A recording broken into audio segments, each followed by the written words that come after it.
I started when I found out the truth. It surprised me, and I felt thankful to my father-in-law. It also made me feel free. My name's Charlotte, born in April, with a name that reminds you of blooming flowers. It's been 45 years since then. I've spent my life taking care of my family as a wife and mom, enjoying every day. But there were troubles beyond my family. Back then, my family was all I needed for happiness. I met my husband, Joseph, at a club in college. We hit it off, started dating, and eventually got married. We have a son, but he works in the city and only comes home every 6 months. So it's mostly just Joseph and me now. We used to love going back to places we visited when we were dating. How about Six Flags tomorrow on our day off? Joseph suddenly asked. Caught off guard, I tried to remember what happened 23 years ago at that amusement park. Let me think. Oh, I remember. After riding the teacups, I got dizzy and fell into a nearby pond. That's right, I was so embarrassed. I almost wish I didn't know you. You're so mean. Why did you let go of my hand then? We laughed about my embarrassing moment, making it a cherished memory. Even when it was just the two of us at home, we never lost our cheerful spirit. We had a happy life.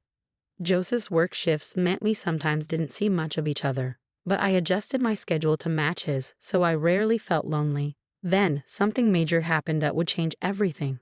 Our father-in-law was diagnosed with terminal pancreatic cancer. The surgery was tough, and the chances of survival were very low. It was a terrible illness. Both Joseph and I were filled with anger, clenching our fists in frustration.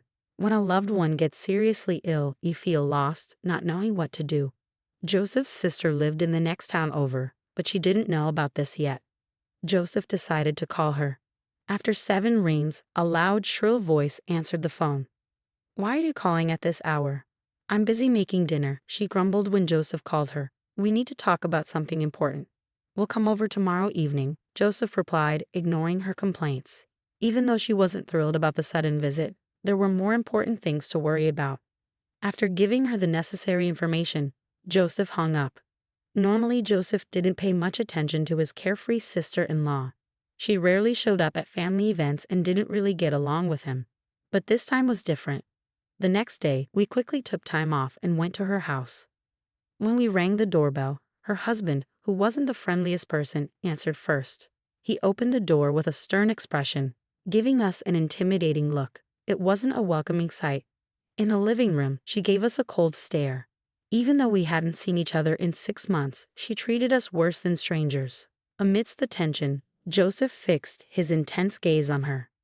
As he told her about their father's illness, she said something shocking. So what? Are you blaming Dad for getting sick? You didn't come here expecting me to take care of him, did you? Instead of feeling sad about her father's illness, she seemed more worried about inconvenience to herself. It was the first time I saw a daughter disrespect her sick father like that, and I felt embarrassed for her as a fellow human being. My anger rose, and even my parents, who had planned to speak calmly, were getting frustrated. That's too much. You're his daughter, aren't you? Even if a loved one is suffering, you can't be so cold. If the situation were reversed, you would definitely be upset. I hoped she would think about what I said and calm down. But I was wrong. Don't lecture me. There's no rule saying I have to care for him just because I'm his daughter. If you're so worried, why don't you do it? Joseph is his child too. True, Joseph is also his father's child, so it's unfair to expect his sister to shoulder all the responsibility when she's being so irresponsible. I thought she should step up and help out during this tough time. But people like her are good at finding excuses. What she said wasn't entirely wrong, and I realized it was pointless to argue further. So I let it go, even though we didn't want to league our father-in-law to his daughter, who clearly didn't want to deal with it. As a working couple, we didn't have the time. Unlike her, I found fulfillment in my job, and if Joseph had to quit, it would strain our finances. As I weighed my options, my sister-in-law revealed her trump card with a smug look on her face. Hey Charlotte, you have a nursing certification, right? You know more than me, a total amateur. It'd be best if you took care of him. Patients feel better with a professional, don't they? I had worked as a certified nursing assistant, CNA, in a nursing home 15 years ago and got certified so I could care for my parents if needed, since I'm an only child. Knowing it would be pointless to argue with my sister-in-law further, we decided to go home and think things over. I'm sorry you have such an uncaring and troublesome sister-in-law. She's not the type to listen even if I spoke up, so I didn't say anything. It's all right. I knew no matter what you said, it wouldn't change anything. It's not your fault, Joseph. What should we do? I asked. I know you love your job, and I don't want to take that away from you just because my dad got sick. But seeing Joseph care so much about me made me happy. Unlike my sister, I'm not heartless. I want to cherish every moment with my dad, Joseph replied. Don't worry about me. I'll figure out my job situation later. What matters most is that I met you because of your dad. I'm grateful for that, I said, holding Joseph's hand as I saw the regret in his eyes. Let's face this together, I continued, seeing Joseph's expression lighten a bit. The biggest problem here is money, right? While talking with Joseph, we discovered that my father-in-law had only signed up for the cheapest insurance available. That meant we have to pay for most of his care out of our own pockets. Well, his daughters definitely won't offer to chip in, Joseph said. They should be contributing more if they're not going to help take care of him. Their lack of reliability was disheartening, even though I hadn't expected much from them to begin with. Taking care of a sick person requires finding motivation when you're at your lowest. It's not an easy task. It felt like a battle with myself. The next day, I made the tough decision to leave my job in the bar kitchen, where I enjoyed working with the younger staff. When I explained the situation, everyone understood, though they were disappointed to see me go. Please come back when you can, they said. Their words gave me strength and became my motivation for the challenges ahead. With that, I headed straight to the hospital where my father-in-law was waiting. When I arrived, I saw my father-in-law sitting quietly with his back to the entrance. I couldn't tell if he was looking out the window or sleeping, but his loneliness and sadness were palpable, and I couldn't find the right words to speak. After about 30 seconds, I took a deep breath and approached him. As I tried to gather my thoughts, my father-in-law spoke first. Charlotte, thank you for coming. I'm sorry to be such a burden, my father-in-law said, his face softening as he greeted me. Then a look of worry crossed his face, his expression darkening. Despite his illness, he was so considerate. It angered me that his own daughter, my sister-in-law, couldn't be bothered to be here. Please let me know if there's anything I can do for you, I replied. I knew I couldn't understand the pain of his illness, but I wanted to support him as best as I could. After finishing my morning tasks, I made the 40-minute journey to the hospital every day. I used to drive to work, but now I took the bus to spend more time with my father-in-law, even if it meant less sleep. The bus rides were calming, giving me a brief break and some energy for the tough days ahead. As I watched my father-in-law's health decline, I poured my heart and energy into making him comfortable. The medical procedures, like IVs and medication, were necessary but complicated. Unlike a simple IV for a cold, he needed a catheter placed near his heart through surgery below his collarbone. It was distressing, but it was the best we could do since he wasn't a candidate for surgery. Try this, I said, handing him a Walkman. My father-in-law loved karaoke and used to practice daily, but his hospitalization had stopped that.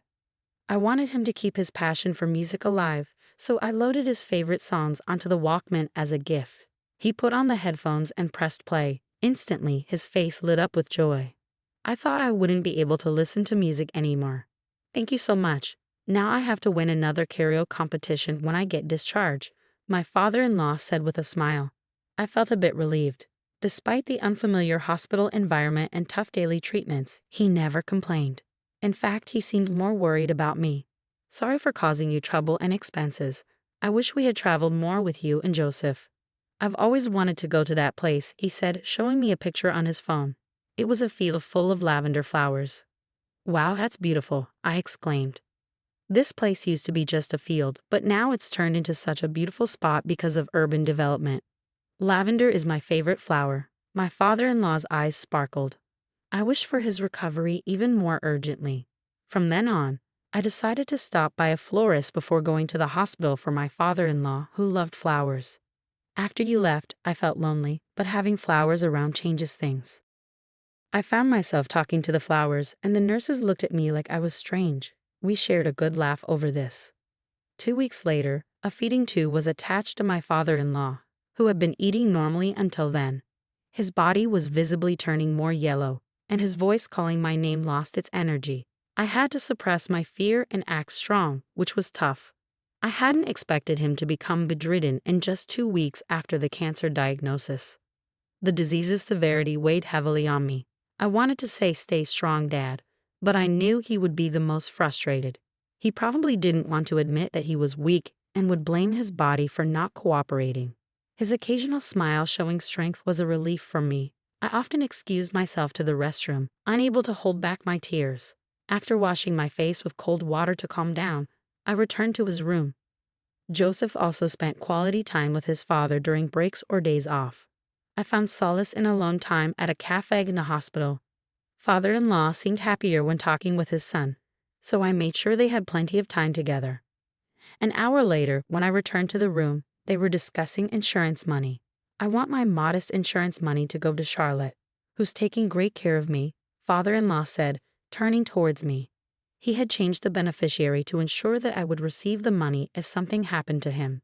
Then the door flung open with a bang, and my sister-in-law stormed in, hurling abuse.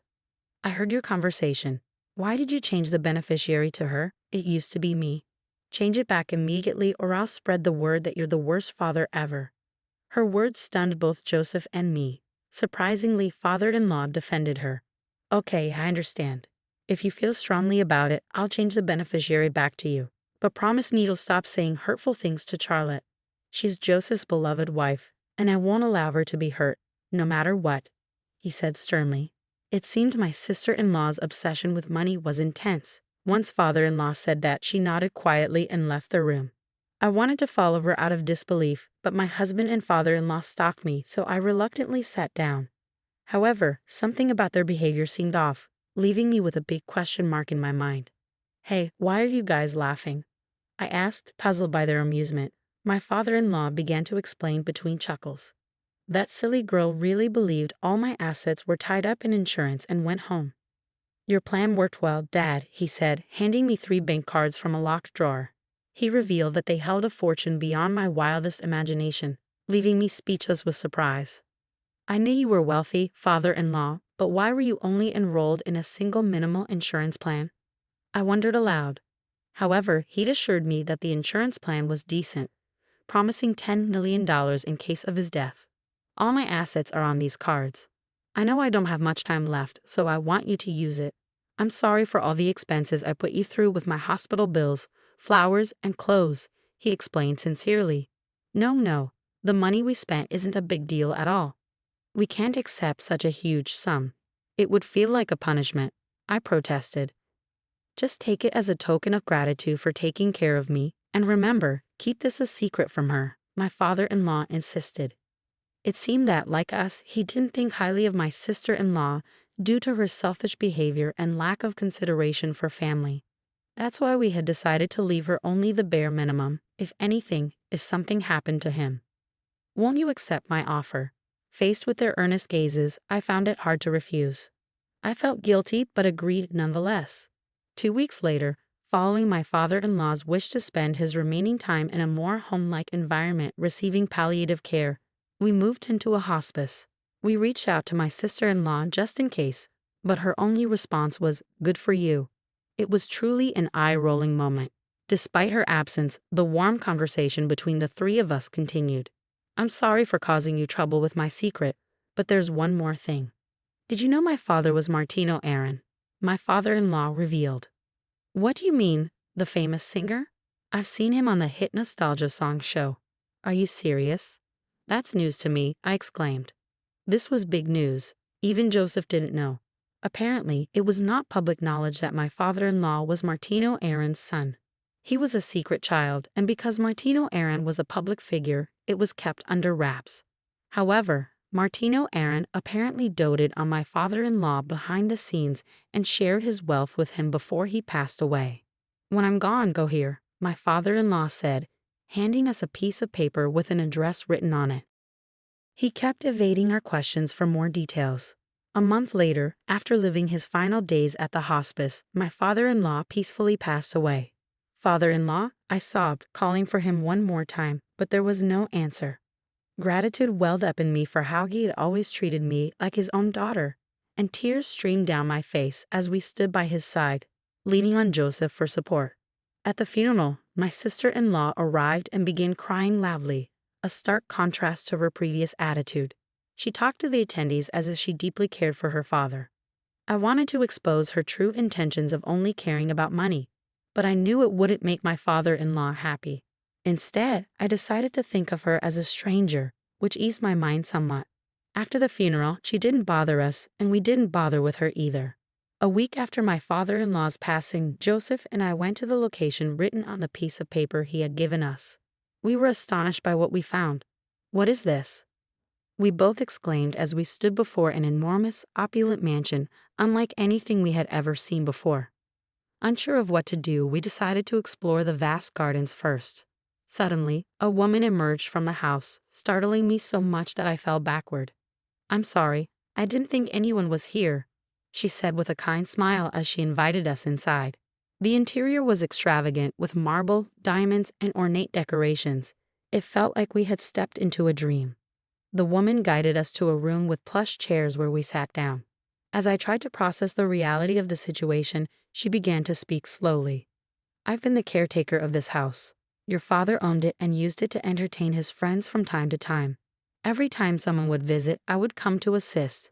But now, there's no longer a need for me to be here. Your father's final wish was to hand over the ownership of this house to you, Joseph and Charlotte." After saying this, she handed us a set of keys, a map of the house, and a notebook detailing the location of various valuables. "I'm glad to have met the people your father treasured the most. I wish you happiness," she said before leaving. After 2 hours of exploring, we found a letter from my father-in-law in a desk drawer in the study. It stated that we could live in or sell the house as we wished. We couldn't express our gratitude to him enough for leaving us not only a fortune, but also this grand mansion. With him no longer with us, all we could do was continue living in this world for his sake. The following month, we decided to visit a hotel that my father-in-law had wanted to go to for 15 years. On the way there, we played his favorite music and talked to a photo of him. "Father-in-law, we're finally going on a trip together. Let's have a blast today," I said suddenly, and a leaf fell and stuck to our car window, shaking lightly. It felt like father-in-law had answered us, which made me happy.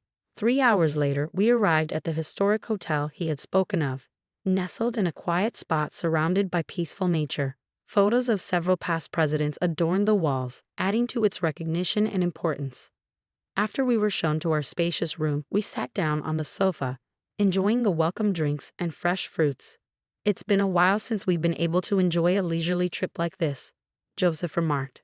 "Yeah, well, Dad's with us today," I replied. It had been a while since Joseph and I shared a meaningful glance, and I couldn't help but feel a bit embarrassed. After indulging in the spa and exploring the hotel, it was finally time for the meal we had eagerly awaited since we had ordered for 3. The room service staff, upon delivering our meal, was quite surprised when we explained the situation. They nodded in understanding with a kind smile. After reminiscing about my father-in-law for a while, they even offered us a complimentary bottle of wine. "This is delicious, just like Dad would say," I exclaimed. I wasn't used to drinking much, so I got a bit tipsy that day, and my memory became a bit hazy. However, Joseph, who had a higher tolerance for alcohol, remembered my actions and recounted them to me the next morning. "Last night, you kept caressing Dad's picture and saying, 'I love you.' You've said that to me only a few times. I felt a bit jealous of Dad," he said, laughing. As we drove along a different route than the day before, we shared this humorous anecdote. Then suddenly, we spotted it. Lavender blooming as far as the eye could see. There was no mistaking it. This was the place my father-in-law had shown us in the photo. Embraced by the gentle beauty of the lavender, I felt invigorated, no longer trapped in sadness, but eager to face forward. "Dad told me once that Mom used to gaze at the lavender a lot before she passed away," Joseph shared. Realizing that my father-in-law had brought us here out of love for his wife touched my heart deeply. Since then, we've started bringing lavender to the grave. It has become a precious flower for our family, warming our hearts and spirits. Once we returned to our normal lives, we began spending our weekends in the luxurious house my father-in-law left us. Thanks to this, every week felt like a vacation. My love for Joseph deepened and my gratitude to my father-in-law overflowed. I can't count how many times tears of joy soaked my clothes. Fast forward a month later, it was a weekday around 7 p.m. After Joseph came home and took a bath, I was preparing dinner when the doorbell rang. When I checked the monitor, I saw my sister-in-law. She rarely comes to our house. I wanted to pretend we weren't home, but with Joseph's car in the driveway and the lights on, that wasn't possible. As I hesitated, my impatient sister-in-law began pounding on the door. Worried about the neighbors noticing, I quickly turned off the stove and hurried to the door. As soon as I opened it, she started yelling before the door fully closed. "Where the hell are you two?" "On the weekend." It seemed she had come to our house over the weekend, but Joseph and I weren't there. I couldn't tell her why, so I remained silent as she glared at me threateningly. All right, come this way," I said, leading her to the living room. I didn't want her lingering at the front door, so I intended to let Joseph handle her. Just then Joseph, fresh from his bath, appeared at the entrance, and I sighed in relief. "What brings you here around dinner time?" Joseph asked straightforwardly. As I watched them, he led her to the living room, and the conversation continued. "I came to light incense for Dad at the family altar over the weekend, but you two were nowhere to be found," she said self-righteously. Her tone still irked me. Then, out of the blue, Joseph dropped the bombshell. "I actually spent my weekend dating Charlotte, trying to pass on all the love that Dad gave me. Sorry if this doesn't sit well with you. A sister who has to deal with her husband being lovey-dovey with another woman," Joseph said. My voice and sister-in-law's overlapped in shock. "What?" she exclaimed. Sister-in-law was visibly shaken by this unexpected revelation. "There's no way." "What are you talking about?" "There's no way he could be interested in any other woman but me," sister-in-law protested. Immediately after, Joseph took out his mobile phone from his pocket and showed a picture to sister-in-law. Curiosity piqued. I peeked at the photo, and sure enough, it was sister-in-law's husband arm in arm with another woman. Sister-in-law's fury and sadness reached the peak, and she seemed to stop caring about me and Joseph. As soon as she got the picture forwarded from Joseph, she stormed off. The next day and the day after, when I asked Joseph, who didn't talk about sister-in-law, what happened to the couple, he said he didn't know because he had blocked sister-in-law's contact. "I don't consider her a sibling anymore. All I want is to live a peaceful daily life with you," Joseph said. Fast forward a month later, while out shopping with Joseph as usual, we bumped into a neighbor from where sister-in-law lived. Apparently, the sister-in-law couple was in the midst of divorce discussions, with the husband completely out of love with sister-in-law and a reluctant sister-in-law still not wanting to split despite the infidelity. As much as it sounds like a tough situation, I've decided to stop worrying about sister-in-law and just focus on living my own life. As long as I have Joseph, I have nothing to fear. Father-in-law always used to say the key to happiness is to laugh a lot and think out loud. I'm going to go back to my old job soon, but I plan on adhering to father-in-law's advice and enjoying life to the fullest, even for father-in-law's sake. Joseph and I both love to sing, and we've promised to participate in a karaoke competition together.